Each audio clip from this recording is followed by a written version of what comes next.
에드 머피라는 사람이 있는데, 이분이 다른 사람들보다도 특별히 사단의 유혹에 쉽게 빠지는 사람들이 있다고 하면서 몇 가지 분류에 대해서 설명을 했습니다.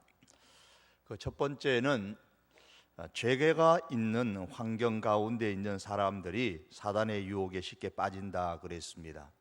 다시 말하면 개인적인 죄보다는 어떤 집단적인 죄가 있는 그런 환경 가운데 있는 사람들입니다. 예컨대 가정이 이 죄 가운데 있는 그런 집단이라면 그 집단 속에서 가정에서 자라나는 사람은 더욱더 죄를 지을 가능성이 많다는 겁니다. 즉 사단의 유혹에 넘어갈 가능성이 많다는 것이죠. 가문의 대를 이어 내려오는 그 대물림, 저는 죄가 대물림된다고는 생각하지 않습니다. 한때에 가문의 죄를 끊으라 그러는데 그것은 가문에서 흘러나오는 그 죄가 있어서 그 죄가 다음 때까지 계속해서 내려간다, 그것은 아닙니다. 아버지의 죄가 자식에게로 그냥 내려간다, 그런 건 아닙니다.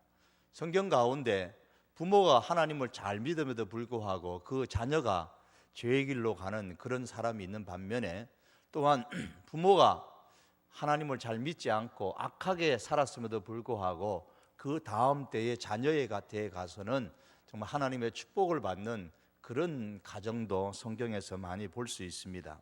그러나 이런 면에서는 사실입니다.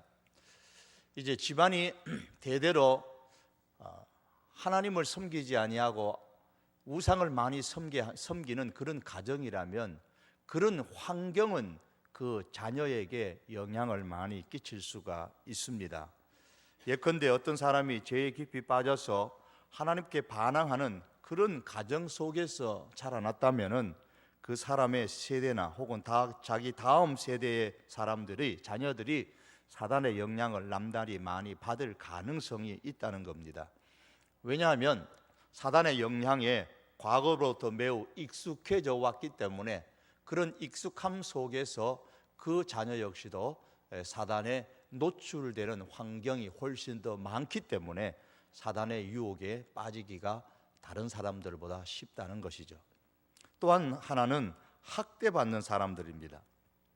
특별히 어린 시절에 학대를 받으면서 자라나는 사람들은 더욱더 사단의 유혹에 빠질 가능성이 많습니다. 왜냐하면 이런 사람들은 자신을 방어할 수 있는 능력이 없는 어린 시절에 이미 학대로 인해서 그 마음에 악하거나 증오에 가득 찬 마음으로 가득 차 있을 수 있기 때문에 그렇습니다. 이러한 증오나 악에 가득 찬 마음이 점점 성장하면서 그대로 쌓여 있다면 그것이 발전되어져서 이런 마음의 모습들이 결국에는 사단으로 하여금 공격할 수 있는 틈을 훨씬 더 쉽게 만들어주게 됩니다. 세 번째는 끊임없이 화를 내고 억울해하고 도덕적으로 나쁜 말을 하는 그런 사람들이 사단의 유혹을 받을 가능성이 훨씬 더 많습니다. 이러한 끊임없이 화를 내고 나는 억울하다고만 생각을 하고 도덕적으로 나쁜 말들을 하게 되면 결국은 마귀에게 우리 삶 속에 들어와 살아갈 수 있는 그런 발판을 마련해 주기가 쉽습니다. 그래서 에베소 성경 말씀 가운데 화를 낼지라도 해가 지기 전에 화를 빨리 풀라고 말씀하면서 그렇게 아니하면은 사단에게 틈을 주게 된다는 말씀을 하고 있습니다. 네 번째는 어떤 성적인 죄에 빠졌을 경우에 훨씬 더 사단의 유혹에 빠지기가 쉽습니다. 그 이유는 역시 세 번째 이유와 같은 것입니다. 다섯 번째는 이단 종파를 믿는 것입니다. 이단 속에 들어가게 되면 결국 사단에게 나를 공격해 주세요 하면서 그 마음의 영적인 문을 열어주는 것과 같은 모습입니다. 그래서 이단에 속한 사람은, 한번 이단에 빠진 사람은 계보를 이렇게 살펴보면 돌아오는 사람들은 있지만은 극히 일부분이고, 이쪽 이단에 빠졌다가 아니다 싶으면 또 다른 이단에 빠지고 또 다른 이단에 빠지는 그런 경향들이 매우 심하게 나타나게 됩니다. 이렇게 사단이 좋아하는 환경들이 있다라고 그렇게 이야기를 했습니다. 사단이 굶주려서 젊은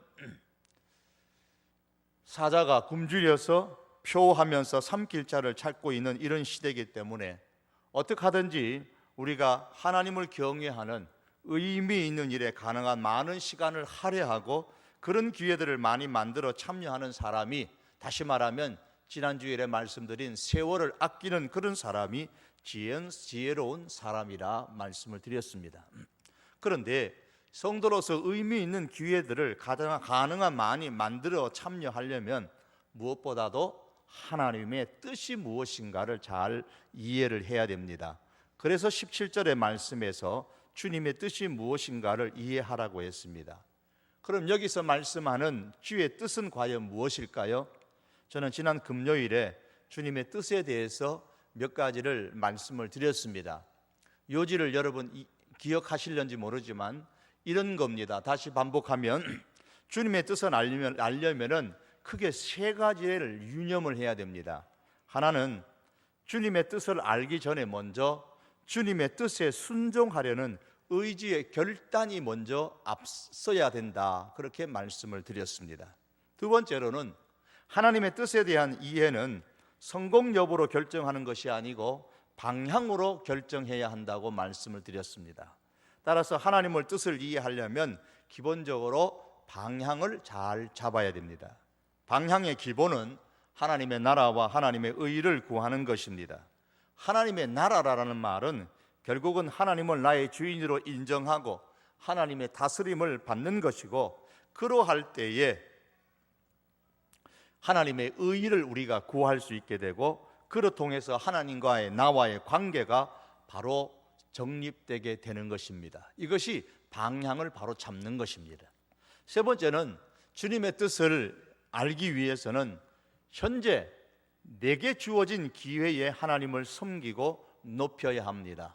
기회라는 것은 과거의 기회는 지나간 것이고 소용이 없고 앞으로 올 기회는 미래의 것이기 때문에 역시 소용이 없습니다. 현재에 내게 주어진 기회에 하나님을 섬기고 높여야 합니다. 하나님의 뜻을 알고 그 뜻을 행하도록 기회를 주시는 시간은 오직 현재밖에 없기 때문에 시간을 사서라도 지금 주어진 그 기회를 놓치지 말고 지금 하나님을 섬기고 높이는 것이 중요합니다.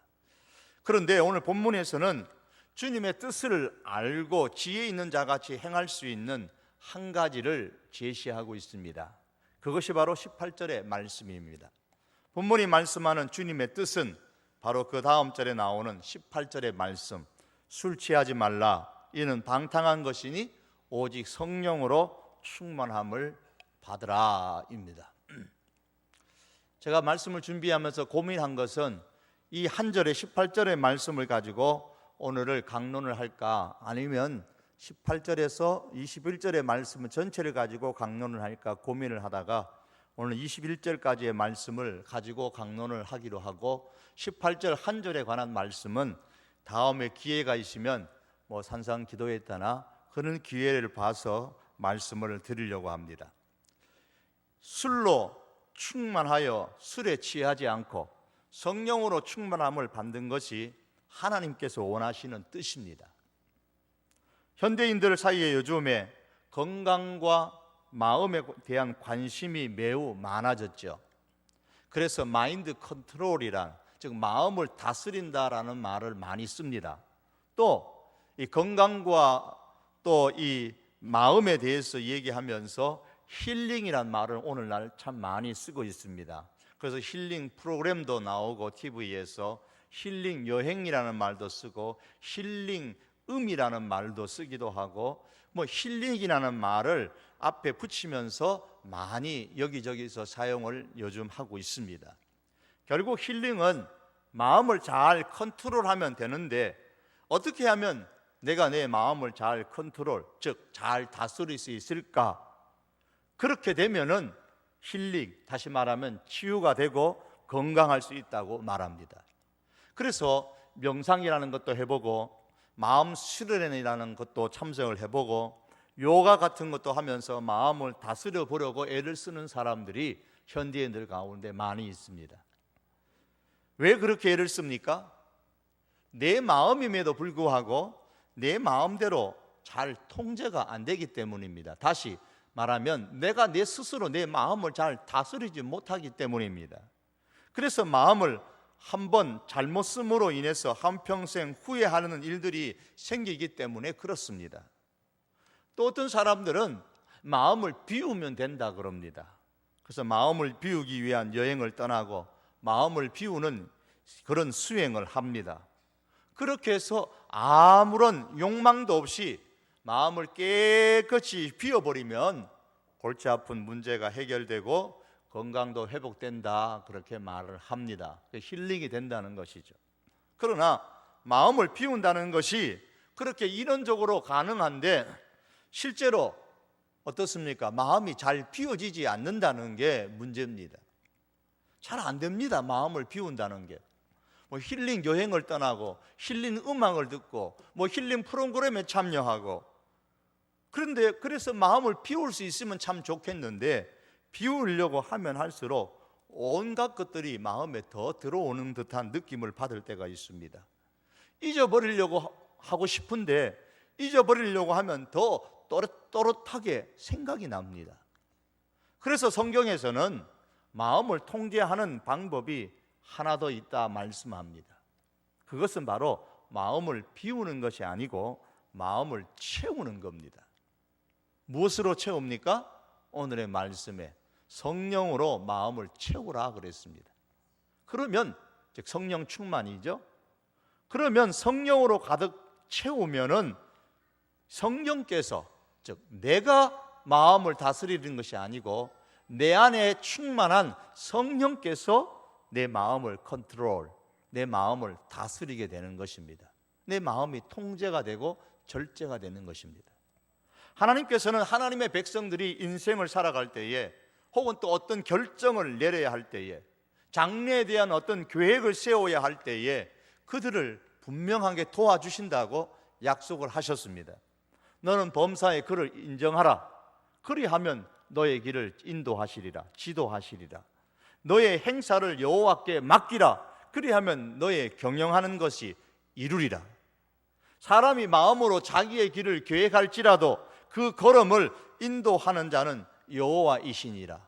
모두가 하나님께서 하나님의 사람을 도우신다는 말씀입니다. 하나님께서 하나님의 사람들을 도우실 때에 여러 가지 방법을 동원하여서 도와주십니다. 그러나 우리가 가야만 할 길로 인도하실 때에 그 유일한 방법은 바로 성령께서 우리를 하나님의 길로 인도하십니다.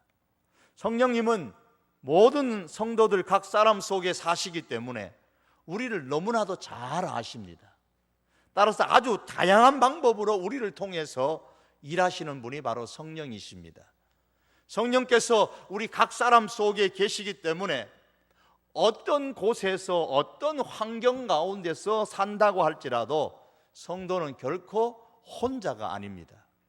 예수님은 우리를 고아와 같이 내버려 두지 않는다고 말씀하셨습니다.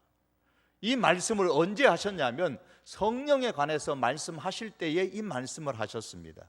즉 다시 말하면 성령님을 보내주셔서 우리와 항상 함께 하시겠다는 약속의 말씀을 주신 겁니다. 예수님께서 이 약속을 지키셨고 성령님은 지금도 예수님을 믿는 사람들 안에 거하시면서 우리 각 개개인들과 함께 하십니다. 우리를 고아와 같이 버려두지 않으십니다. 함께 하실 뿐만 아니라 하나님의 깊은 뜻을 우리에게 가르쳐 주시고 생각나게 해 주십니다. 성령님은 우리의 생각을 명료하게 해 줍니다.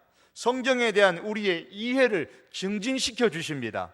성령님은 우리에게 삶의 방향을 제시해 주십니다. 오늘 본문의 말씀을 보시면 술과 성령을 대조하고 있습니다. 술 취하는 경우와 성령으로 충만한 경우 모두 강한 영향력이 작용하게 되죠. 술에 취했을 경우에는 알코올이 혈관 속에 작용하게 되고 그래서 그 사람의 의지를 술이 움직이게 됩니다. 아주 강력하게 움직입니다. 성령에 충만하게 되면 성령님께서 우리의 심령 속에서 작용하게 됩니다. 그러나 술에 취하게 되면 자제력을 잃고 무절제하게 하고 지나치게 행동하게 되는 반면에 성령으로 충만하게 되면 더욱 온전하게 되고 절제된 삶을 살게 만듭니다. 그러므로 술은 우리를 짐승처럼 만들어주지만 성령께서는 우리를 그리스도를 닮도록 만들어줍니다. 둘 다 취하는 것이지만, 둘 다 충만한 것이지만 그 결과는 엄청나게 다릅니다. 18절에 성령으로 충만함을 받으라, 이 말씀은 세 가지 중요한 문법이 여기에 적용됩니다. 하나는 명령법이고, 하나는 복수 형태고, 하나는 현재 시제고 수동태입니다. 이것을 이해하는 것은 성령 충만에 대하여서 중요한 이해를 가져다 줍니다. 먼저 성령으로 충만함을 받으라, 이 말씀은 정중하게 우리에게 신사적으로 제안하는 말씀이 아니라 단호하게 내리는 명령입니다. 이 명령을 이행하지 않는 것은 진리를 말하라, 가서 모든 족속으로 제자를 삼으라라는 말씀과 같이 주님의 명령을 이행하지 않는 것과 같습니다. 그러므로 우리는 하나님의 이러한 강한 명령적인 뜻에 순종을 해야 합니다. 또한 성령으로 충만함을 받으라, 이 말씀의 동사는 복수 형태입니다. 바울은 에베소 교회 내에 어떤 특별한 지도자들이나 어떤 영향력 있는 특별한 성도들에게만 이 명령을 주신 것이 아닙니다. 어떤 특별한 지도자들에게만 이 명령을 주신 것이 아닙니다. 바울은 모든 성도들에게 성령으로 충만함을 받아야 한다고 명령하고 있는 겁니다. 그러므로 성령으로 충만함을 받으라는 말씀의 동사에 성령으로 충만함을 받으라라는 이 복수 형태를 우리가 이해할 때에 성령으로 충만함을 받아야 될 대상은 나는 제외해도 된다, 결코 그렇게 생각해서는 안 됩니다. 우리 모두에게, 우리 성도교회 교인들 모두에게 해당되는 말씀입니다. 어린이들은 성령으로 충만함을 못 받느냐? 아닙니다. 경험적으로 볼 때도 어린이들도 얼마든지 성령으로 충만함을 받을 수가 있습니다. 그런 의미에서 어린이들도 기도에 많이 참여할 수 있도록 그렇게 힘써야 되고, 말씀에 귀를 기울일 수 있도록 힘쓰도록 그런 환경을 어린이들에게도 제공을 해야만 하는 겁니다. 그저 게임을 많이 하고 애들 데리고 잘 놀아주면은 아이들이 좋아하고 아이들이 많이 모이겠지? 아닙니다. 내가 수단을 사용해 가지고 아이들을 많이 모으는 것보다 성령이 역사하셔서 아이들을 모으는 방법이 훨씬 더 쉽고 그 영향력은 훨씬 더 큰 것입니다. 그래서 어린아이들이라 할지라도 성령께서 그들 가운데 충만하게 역사하셔서 그들을 이끌어 갈 수 있도록 우리는 만들어 줘야 됩니다. 그리고 성령으로 충만함을 받으라는 이 말씀의 동사의 시제가 현재 형태입니다. 현재형입니다. 따라서 성령의 충만은 한 번으로 끝나는 것이 아니고 계속해서 충만을 받아야 된다는 의미입니다. 충만한 상태로 계속해서 가도록 힘써야 된다는 것입니다. 인생의 어느 한 순간에 성령의 충만을 한번 받으면, 경험하면 그것이 죽을 때까지 그냥 계속 지속되는 것이 아니라는 말씀입니다. 우리가 성령의 세례를 받으면, 성령께서 우리 안에 한번 거하시면, 즉 성령으로 세례를 받으면 그것은, 그 효력은 주님 나라 갈 때까지 영원한 것입니다. 하지만 성령 충만의 상태는 그렇게 영원한 것이 아닙니다. 바울은 성령으로 세례를 받으라, 성령과 함께 거하라, 성령의 은사를 받으라, 그렇게 말씀하지 않았습니다. 이미 에베소 교회 성도들은 세례를 받았습니다. 물론 그 가운데 안 받은 분도 있겠지만 지금 대체적으로 세례를 받은 성도들입니다. 이미 에베소 성도들 가운데는 성령으로 충만한 사람들도 있었을 것입니다. 그러나 바울은 그들을 향하여서, 그 모두를 향하여서 편지를 쓰면서 또다시 성령의 충만함을 거론하면서 이것은 하나님의 명령이기 때문에 받으라고 그렇게 격려하고 권하고 또한 명령하고 있는 것입니다. 다시 말해서 바울은 그들에게 계속적으로 성령의 충만함을 유지하라고 말하고 있는 것입니다. 사람이 술에 계속해서 취해 있으려면 어떻게 해야 됩니까? 오늘 술을 저녁에 시컬 마시면, 그리고 일주일 동안 술을 안 마시면 어떨까요? 일주일 동안 술에 취해 있을까요? 경험해 보신 분들은 한번 말씀해 보시라 그러면은 안 하시겠죠? 제가 어느 교회에 있을 때에 그분은 전 못 봤겠지만은 저는 그분을 보는데 술이 얼마나 취했던지 저를 못 알아보죠. 그런데 그분이 안수 지사님이에요. 대학교 교수고 안수 지사님이신데 뭐가 그렇게 속이 상했던지 술에 취해가지고 그냥 휘청휘청 거리며 걸어가는 그 모습을 제가 몇 본 기억이 있습니다. 술을 마시면 취합니다. 그러나 그 취함은 뭐 그 다음날 깨든지 아니면 그 다음날 깨든지 깹니다. 술에 깰 그 시간이 있습니다. 술을 마시지 않으면 다음 주일, 뭐 다음 달까지 계속해서 술에 취해 있을 수가 없습니다. 이와 같이 그리스도인이 성령으로 충만하려면 계속 성령이 그에게 임해야 됩니다. 그게 현재형이에요. 성령에 취해 있는 상태로 계속 있으라, 그 말씀입니다. 그러려면 계속해서 성령에 취해야 됩니다. 계속해서. 오늘도 취해야 되고 내일도 취해야 되고 한 달 뒤에도 취해야 되고 1년 뒤에도 취해야 되는 겁니다. 그래야 충만할 수 있는 겁니다. 에베소 교회 성도들에게 성령의 재충만함을 받는 것이 필요하다면, 그래서 현재형으로 표현했다면 오늘 우리도 역시 성령으로 다시 충만함을 받는 것이 필요합니다. 그래서 나는 과거에 한번 성령 충만을 받았다고 그것을 자랑하고 끝나지 마시고 계속해서 충만함을 받도록 힘쓰시기를 바랍니다. 공기가 가득 차 있는 풍선을 한번 보십시오. 어린아이들 행사를 하게 되면 풍선을 천장에 다는데 그 안에다가 이제 수소와 있던 공기를 집어넣고 띄우면은 천장에 이렇게 쭉 이제 풍선들이 붙어 있습니다. 그러나 그게 계속 붙어 있는 게 아니에요. 처음에는 딱 붙어 있어서 참 아름다운데 시간이 지나면은 서서히 바람이 빠지고 쭈그러들고 마침내 정도의 차이는 있지만 어떤 것은 먼저 떨어지고 어떤 것은 나중에 떨어지고 땅에 떨어집니다. 더 이상 날아서 계속 있을 수가 없습니다.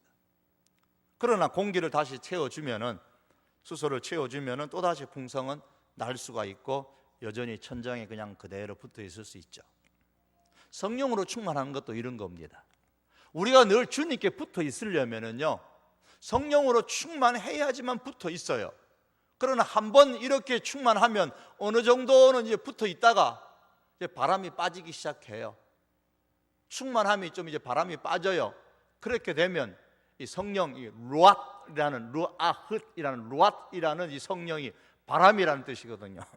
이게 쭉 바람이 빠지게 되면 이 주님으로부터 붙어 있던 게 천정에 붙은 풍선이 떨어지는 것처럼 이렇게 좀 떨어지게 된다고요. 성령으로 충만하지 못하게 만드는 것들이 우리들이 살아가는 삶 가운데 많잖아요. 원하는 계약이 성사되지 않으면 성령의 공기가 조금 이제 바람이 빠집니다. 조금 쭈그러들고, 남편이나 혹은 아내가 힘들어할 때에 또한 그 배우자가 굉장히 마음이 상합니다. 그래서 또 공기가 또 좀 빠집니다. 자녀들이 속 썩일 때에 또 성령의 공기가 조금 더 빠집니다. 그러다 보면 어느새에 공기 빠진 풍선처럼 내 영에 성령의 공기가 빠져나가게 되고 쭈글쭈글해서 못 붙어 있고 주님께 못 붙어 있고 떨어지게 되는 겁니다. 그렇기 때문에 항상 성령의 그 루앗, 바람, 공기가 채워 충만하게 되도록 만들어라, 그 말씀입니다. 이게 현재형입니다. 더 나아가서 성령의 충만을 받으라는 말씀은 수동태라 그랬습니다. 술을 마셔야 술에 취하듯이 너희를 성령으로 채우라는 그런 뜻이 아니에요. 술에 취하는 것은 수동태입니다. 내가 술을 마셔서 취하는 겁니다. 우리는 술을 내 의지로 내 몸에 채워 넣는 이게 능동태입니다. 내가 행해서 술에 충만해지는 것은 아니에요. 그렇게 내 의지로 성령을 내 심령에 스스로 채워 넣을 수는 없습니다. 성령의 충만을 받으려면 성령 충만을 받을 수 있는 길에 우리가 참여해야 됩니다. 그 환경에 우리가 참여해서 함께 힘써야 됩니다. 성령 충만함을 받을 수 있는 환경으로 우리가 들어가야만 합니다. 어떻게 해야 성령 충만함을 받을 수 있는 환경에 들어갈 수 있습니까? 오늘 본문 18절에 보면 그 한 가지를 먼저 말씀합니다. 한 가지, 술 취함의 환경에 들어가게 되면 어떻게 됩니까? 성령의 충만을 받을 수 없다고 말씀합니다. 술 취하지 말라, 이는 방탕한 것이다 그랬습니다. 이 말씀은 서로 대조법을 쓰잖아요.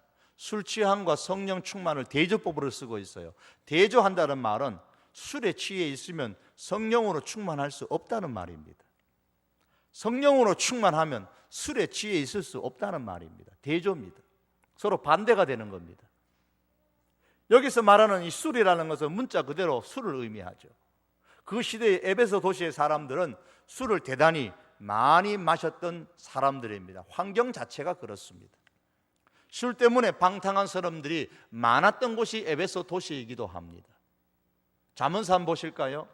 잠언서 23장 29절에서 35절의 말씀입니다. 우리 같이 한번 찾아서 한번 읽어보시겠습니다. 구약성경 잠언서 23장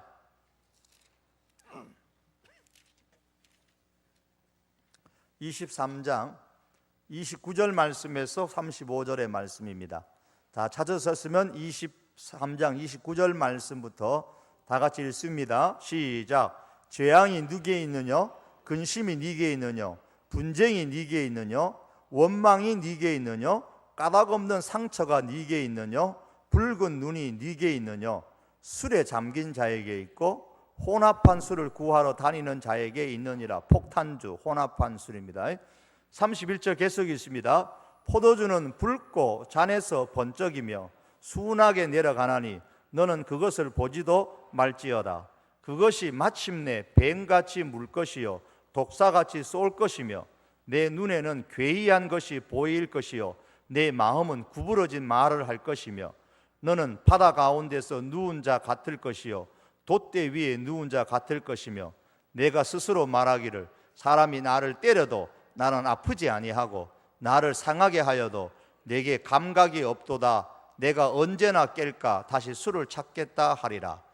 술을 좋아하는 사람들의 특징을 그대로 지금 잘 표현해 놓고 있습니다. 그렇잖아요. 마셔서 취하게 되면 괴이한 것이 보이고 정상적으로 안 보여 막 더 돌아가게 보일 테니까요.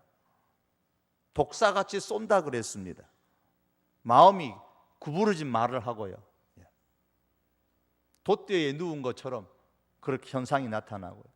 성경은 술의 폐단에 대해서 여러 곳에서 말씀합니다.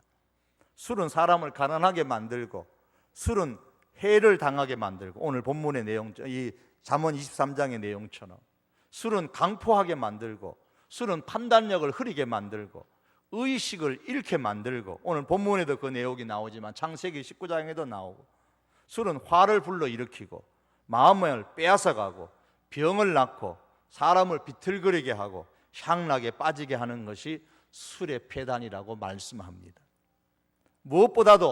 그런데 무엇보다도 왜 술을 마시지 말아야 합니까? 오늘 본문의 말씀대로 하면 술은 성령의 충만을 방해하기 때문에 그렇습니다. 그래서 하나님의 뜻을 알지 못하게 만들고 지혜로운 삶을 살지 못하게 만들기 때문에 술 취하지 말라. 현재 상태 늘 술에 취해 있지 말라고 말씀합니다. 그래서 잠언서 24장에는 독사와 같기 때문에 보지도 말라 그렇게 말씀합니다. 술 취하지 말라는 이 말씀은 문자 그대로 술을 의미합니다마는 이것은 성령으로 충만함을 받는 데 방해가 되는 모든 행동을 대표하는 대명사로도 사용하고 있는 것이 사실입니다. 술 취하지 말라 이는 방탕한 것이니 술은 사람으로 방탕하게 만들고 방탕은 성령을 소멸하게 만드는 행동입니다. 그래서 술을 좋아하면 좋아할수록 이 술이 성령으로 충만한 이 바람을, 공기바람을 빼는 겁니다. 계속 뺍니다. 그래서 나중에는 그냥 주님으로부터 떨어지게 만드는 것이 술이라는 겁니다. 그럼 성령 충만함의 특징이 무엇입니까? 성령으로 충만한 사람들에게는 나타나는 공통된 특징이 있습니다. 성령은 우리의 감각적인 눈으로 보이시는 분이 아니기 때문에 성령으로 충만한 것도 우리의 감각적인 눈으로 확인할 수는 없습니다. 어디 한번 마음을 보자. 그래서 성령의 충만함을 알 수는 없죠. 그러나 성령으로 충만한 현상은 우리가 직접 눈으로 볼 수가 있습니다. 오늘 본문은 성령으로 충만한 사람들의 특징에 대해서 말씀을 하는데, 이런 경우를 볼 때에 성령으로 충만하다 생각하면 된다는 겁니다. 오늘 본문에 보시면 성령 충만한 사람의 특징에 관해서 말씀을 합니다. 가장 권위 있는 영어 번역이라고 하는 킹 제임스 번역에 보시면은 18절에 성령으로 충만함을 받으라 이렇게 말씀하고 나서 그 다음에 세미콜론을 딱 붙여줍니다. 무슨 말이냐면 세미콜론을 붙여주고 그 다음부터 이제 동사 형태로 쭉쭉쭉 나옵니다. 뭘 얘기하냐면은 보충해서 설명해 준다는 말입니다. 그럼 성령으로 충만함을 받는다는 것은 이런 뜻이다라고 설명한다는 말씀이에요. 그게 19절, 20절, 21절의 내용입니다. 19절에 보시면은 스피킹으로 시작을 하고 또 하나는 sing으로 시작하는 내용이 나옵니다. 그리고 20절에서는 giving이라는 단어로 시작하고 21절에는 submitting이라는 단어로 시작을 합니다. 그래서 이 세 절의 각각 세 단어는 성령으로 충만함을 받는 사람의 특징을 표현하는 것입니다. 이런 사람들이 성령으로 충만함을 받은 사람들이다라는 말이에요. 첫째가 뭐라고요? 스피킹과 싱잉이 나옵니다. 즉 성령으로 충만하게 되면 먼저 예배의 변화가 일어납니다. 19절의 말씀 보면 시와 찬미와 신령한 노래들로, 19절입니다. 19절 말씀 보시면 시와 찬송과 신령한 노래들로 서로 화답하며 너희의 마음으로 주께 노래하며 찬송하며 이렇게 번역이 됩니다. 그런데 영어 성경에 speaking to 이렇게 먼저 시작을 합니다. 예배는 죽은 전통이나 형식주의가 아니라 살아있는 영으로 드리는 예배가 되어야 됩니다. 그래야 예배 중에 살아계신 하나님의 임재를 경험하게 되는데 초대교회가 바로 그러했습니다. 시와 찬송으로 하나님을 경배했습니다. 영으로 기도하고 마음으로 기도하고 영으로 찬미하고 마음으로 찬미했다 그랬습니다. 오늘 말씀해 보시면은 영으로 찬양을 한다, 영으로 말한다 그랬습니다. 성령의 영감으로 말을 하게 됩니다. 그래서 이런 겁니다. 마음으로 하나님께 노래하며 찬양했다 그렇게 말씀이 나오는데, 이런 것들이 서로 영으로 말하는 것들입니다. 내가 하나님을 찬양합니다. 하나님께 영광을 돌립니다. 아멘, 할렐루야, 이런 모든 단어들로 말하는 것들이 바로 무엇입니까? 영으로 말하는 것들입니다. 성령에 충만하실 때 우리에게 나타나는 현상입니다. 강제로 시켜서 아멘 하십시오 라고 강제로 시켜서 아멘을 하는 것이 아니라 그 마음에 우러나서 영으로 할렐루야, 아멘, 하나님을 찬양합니다. 하나님께 영광을 돌립니다. 하나님은 선하신 분이십니다. 하나님은 나의 목자이십니다. 이런 말들을 우리가 하는 이것 자체가 바로 영으로 말하는 것입니다. 마음으로 하나님께 찬양하며 노래합니다. 그 작은 일에서부터 하나님을 찬양하는 습관을 키워야 됩니다. 내가 날마다 하나님께 기도할 수 있게 하신 하나님을 찬양드립니다. 하나님을 나의 아버지로 고백하며 살게 하시는 것을 찬양드립니다. 이렇게 하나님의 은혜를 기억하고 묵상하면서 거기에 말에다가 곡조를 붙여서 행하면 그게 이제 우리가 찬송이 되는 것이죠. 그로 통해 우리의 믿음이 더욱 강화되는 것입니다. 성령의 충만한 가운데 우리가 신령한 노래로 찬양하면 마귀가 도망가게 됩니다. 하나님을 찬양하는 곳에는 사단이 설 자리가 없습니다. 만일 그 자리에, 우리 자리에 사단이, 마귀가 자리를 잡고 있다 할지라도 우리의 찬양 소리가 성령으로 말미암아 크고 우렁차고 성령에 의해서 우리의 찬양이 나올 때에 사단은 견디지 못하고 이 자리를 박차고 나갈 수밖에 없고, 사람의 마음속에 있다가도 그 마음에서 견디지 못하고 박차고 나가게 되는 것입니다. 그래서 귀신 들린 사람들도 불러다 놓고 세워놓고 계속 주변에 찬양을 많이 하는 이유도 그런 이유 중에 하나입니다. 신령한 노래로 서로 화답하고 마음으로 하나님을 찬양할 때에 마귀가 떠나고 성령님이 그 자리에 대신 앉아 역사하시는 겁니다. 두 번째는 giving thanks라 그랬습니다. 즉 감사입니다. 감사함을 주라, 감사를 말합니다. 성령 충만한 사람의 특징이 감사다, 20절의 말씀입니다. 범사의 우리 주 예수 그리스도의 이름으로 항상 하나님 아버지께 감사한다 그랬습니다. 윌리엄 로라는 청도교회, 영국의 청도교가가 있는데 청교도로 사람이 있었는데 그가 엄숙한 부름이라는 책에서 어떤 사람이 성자인가 그러면서 이렇게 성자를 정의를 내렸습니다. 성자란 특별히 기도를 많이 하는 사람이 아니고 오랫동안 기도하는 사람이 아니고 자기 일을 이기는 극기 생활을 하는 사람도 아니고 공의와 진리를 위해서 몸을 바치는 사람도 아닙니다. 성자란 곧 감사하는 사람입니다. 모든 일에서 하나님의 선하심을 믿고 받아들이고 감사할 뿐더러 감사하는 마음이 항상 준비된 사람입니다. 이제 앞으로도 또 무슨 일을 당하는지 또 감사할 것입니다.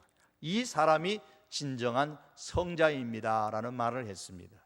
그렇습니다. 그의 말을 두고 생각해 본다면 제일 신앙생활 잘하는 사람이 누구일까요? 바로 감사하는 사람입니다. 범사에 감사하는 사람, 감사의 수준과 감사의 정도가 바로 그 사람의 믿음의 수준입니다. 감사하는 성도가 성령으로 충만한 성도이고 따라서 행복한 성도입니다. 감사하는 성도는 아내를 봐도 내가 저런 여인을 아내로 삼고 사니 참 감사하다고 생각합니다. 감사하는 성도는 남편을 봐도 내게 저런 남편을 주시니 참 감사하다고 생각을 합니다. 감사하는 성도는 자식을 봐도 감사합니다. 하나님께서 내게 주신 최고의 자녀라고 생각하고 감사합니다. 아내를 봐도 감사, 남편을 봐도 감사, 자식을 봐도 감사, 이렇게 감사하는 사람, 그분이 바로 성자다 그 말입니다.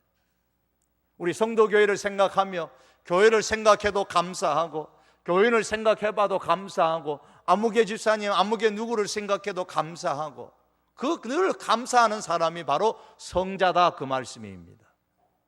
그런 사람이 신앙생활을 제일 잘하는 사람이고 성자입니다. 그런데 성령 충만한 사람은 어떻게 감사한다고 했습니까? 범사에 우리 주 예수 그리스도의 이름으로 감사한다 그랬습니다. 참 감사는 내 이름을 내는 것이 아닙니다. 오직 예수 그리스도의 이름으로 하는 감사가 참 감사입니다. 세 번째로 마지막으로 성령 충만한 사람의 특징은 서미팅이라 그랬습니다. 즉 섬김입니다. 섬김. 21절의 말씀, 그리스도를 경외함으로 피차 복종하라. 성령 충만한 사람은 서로 섬깁니다. 본문이 말씀하는 피차 복종하라는 이 말씀은 다른 사람을 서로 지배한다는 말이 결코 아닙니다. 항상 고집불통으로 자신의 방법을 요구하지 않고 서로 양보한다는 뜻입니다. 나는 누가 뭐래도 내 하고 싶은 대로 할 거야 생각이 있다면 그건 성령에 충만한 것이 아닙니다. 나는 권리가 있으니 내 권리대로 주장할 거다. 이거 역시 성령 충만한 사람의 표현이 아닙니다. 성령 충만한 사람은 하나님께서 원하시는 방법을 원하고 하나님의 방법은 항상 사랑이고 섬기는 것입니다. 제가 이런 이야기를 한번 한 적이 있는데 어느 초등학교 시험에 나온 문제라 그랬습니다. 밟으면 밟을수록 멀어지는 것은 무엇일까요? 그랬더니 정답은 밟으면 밟을수록 멀어지는 것이 그림자인데 어느 1학년 초등학교 1학년 학생이 대답을 이렇게 썼다 그랬죠. 친구 그랬었다 그랬습니다. 친구. 친구는 사람은 밟으라고 주는 것이 아니고 섬기라고 주신 겁니다. 밟으면 밟을수록 멀어지는 것이 사람입니다. 섬기면 섬길수록 가까워지는 것이 사람입니다. 그런데 섬기는 것은 우리들의 본성이 아니에요. 우리 본성은 사람을 밟고 그 위에 내가 서는 건데 그래서 밟는 것은 자연스럽지만 섬기는 것은 자연스럽지가 못합니다. 내가 자연스럽지 못하기 때문에 성령께서 내 안에 충만한 사람만이 이 섬김이 가능한 겁니다. 왜? 내가 하는 것이 아니기 때문에. 아니, 내가 할 수 없는 것이기 때문에, 내 본성으로는 할 수 없는 것이기 때문에 성령이 내 안에 충만해서 성령이 나의 마음을 다스리고 컨트롤해야만이 가능한 것입니다. 이게 섬기는 것입니다. 여러분, 참으로 섬기고 싶다면 성령의 도우심이 필요합니다. 성령이 우리가 잘 섬길 수 있도록 보혜사가 되셔서 옆에서 우리를 도와줍니다. 섬기는데 익숙해지는 우리들의 신앙생활이 될 수 있기를 바랍니다. 이 성령으로 충만한 사람의 모습입니다. 성령으로 충만함을 받아서 예배 가운데 성령으로 말하고 찬양하고 삶 가운데 감사하고 섬기는 모습이 가득할 수 있기를 축복합니다. 그래서 우리 행복한 성도교회가 되고 행복한 성도교회 우리 가족들이 다 될 수 있기를 주님의 이름으로 축복합니다. 바로 이와 같은 삶이 지혜 있는 사람의 모습입니다. 기도하시겠습니다. 우리 함께 기도하실 때에 말씀을 기억하면서 우리가 기도하시겠습니다. 하나님, 성령으로 충만한 사람 되게 하옵소서.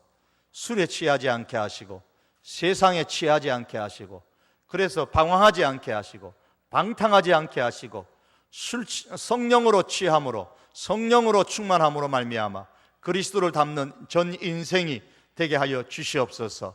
이를 위해서 한번 기도하시겠습니다. 우리 위해서 기도할 때에 우리의 예배가 영으로 드리는 예배가 될 수 있도록 회복하게 하여 주시옵소서. 감사로 가득한 삶이 되게 하여 주시옵소서. 섬기는 삶이 될 수 있게 하여 주시옵소서. 이와 같이 성령 충만함으로 이런 현상이 특별한 일이 아니라 일상적인 우리의 모습이 될 수 있게 하여 주시옵소서. 우리 다 같이 한번 주여 부르짖고 기도하시겠습니다. 주여! 살아계신 여호와 하나님 아버지여, 이 밤에 우리가 주님 앞에 간절히 원하옵고 기도합니다. 여호와 하나님 아버지, 성령으로 충만한 삶이 되기를 주님 앞에 간절히 원하옵고 간구하오니 주여 우리들 가운데 하나님 역사하시고 은혜를 주셔서 성령의 충만한 삶이 저희들 가운데 넘치도록 도와주시옵기를 간절히 원하옵고 아버지 앞에 기도합니다. 아버지 하나님이여, 술에 취하지 않게 하시고 하나님 세상에 취하지 않게 하여 주시옵소서. 술에 취하고 세상에 취함으로 방탕한 삶이 되지 않게 하시고 성령에 취하고 성령의 충만함으로 말미암아 예수 그리스도를 닮아가는 저희들의 삶이 될 수 있도록 주여 은총을 베풀어 주시옵기를 간절히 원하옵고 아버지 앞에 기도합니다. 하나님 아버지여, 성령의 충만함으로 예배의 삶이 하나님 변화되게 하여 주시옵소서. 성령의 충만함으로 아버지 하나님이여 감사하는 삶과 섬기는 삶이 특별한 삶이 아니라 우리의 일상의 삶이 될 수 있도록 주여 우리 가운데 역사하시고 은혜 주시고 축복하여 주시옵소서. 우리 하나님 아버지